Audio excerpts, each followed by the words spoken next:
ഇത് നല്ല തണുപ്പുള്ള ദിവസമായിരുന്നു കേട്ടോ. അതുകൊണ്ട് രാവിലെ എണീക്കാൻ നല്ല മടിയായിരുന്നേ. പക്ഷേ സ്കൂളുള്ള ദിവസമായതുകൊണ്ട് എണീറ്റേ പറ്റൂ.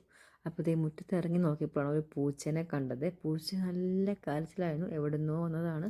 അങ്ങനെ ഞാൻ ഓർത്തു എന്നാൽ രാവിലെ എന്തെങ്കിലും അതിന് സ്നാക്സൊക്കെ എടുത്ത് കൊടുക്കാമെന്ന് ഓർത്ത് അങ്ങനെ കുറച്ച് ബിസ്ക്കറ്റും പാലൊക്കെ എടുത്ത് കൊടുത്തു. പിന്നെ നേരെ വാവച്ചിനെ ഇപ്പോൾ എണീപ്പിച്ചു, കാരണം സ്കൂളിൽ പോകാൻ സമയമായിട്ടുണ്ട്. അങ്ങനെ വാവച്ചിനെ എണീപ്പിച്ച് അങ്ങനെ വാവച്ചി ഇന്ന് നല്ല മൂഡിലായിരുന്നു. അങ്ങനെ കഥയൊക്കെ പറഞ്ഞ് എണീറ്റിട്ടുണ്ട്. പിന്നെ ബാഗ് പാക്ക് ചെയ്തു, സ്നാക്സും ലഞ്ചും പാട്ടറൊക്കെ എടുത്ത് വെച്ചിട്ടുണ്ട്. അങ്ങനെ വാവച്ചിയുടെ ബാഗ് റെഡി ആയിട്ടുണ്ട്. ഇനിയിപ്പോൾ അതൊക്കെ വാവച്ചിനെ റെഡിയാക്കണം.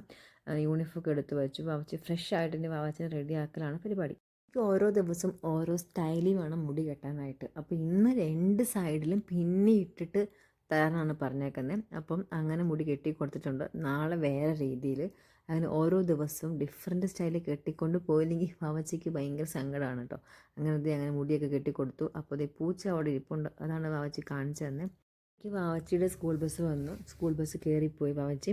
പിന്നെ ഒന്ന് ക്ലീൻ ആക്കാനുണ്ടായിരുന്നു, വേഗം ക്ലീൻ ആക്കി വാവച്ചിയുടെ ടോയ്സൊക്കെ ഒന്ന് ക്ലീൻ ആക്കി വെച്ചു. വാവച്ചിക്ക് വരുമ്പം കളിക്കാനുള്ളതല്ലേ എല്ലാം നേരത്തെ ഇടണം വന്നിട്ട്, അതാണ് വാവച്ചി പറഞ്ഞിട്ട് പോയത്. പിന്നെ ഞാൻ നോക്കിയപ്പം പൂച്ച ഭയങ്കര കരച്ചിലായിരുന്നു. അങ്ങനെ കുറച്ച് പാല് കൊടുത്തു, പിന്നെ കുറച്ച് ഒന്നും കൂടെ ചോറൊക്കെ കൊടുത്തിട്ടുണ്ട്. അങ്ങനെ അത് കഴിച്ചു. നല്ല വിശപ്പുണ്ടായെന്ന് തോന്നുന്നു കേട്ടോ. അപ്പോൾ അതൊക്കെ ഞാൻ എൻ്റെ ജോലികളോട്ട് കിടക്കട്ടെ. അങ്ങനെ അടുത്തൊരു വീഡിയോ ആയിട്ട് പെട്ടെന്ന് വരുന്നവരെ എല്ലാവർക്കും ടാറ്റാ, ബൈ ബൈ.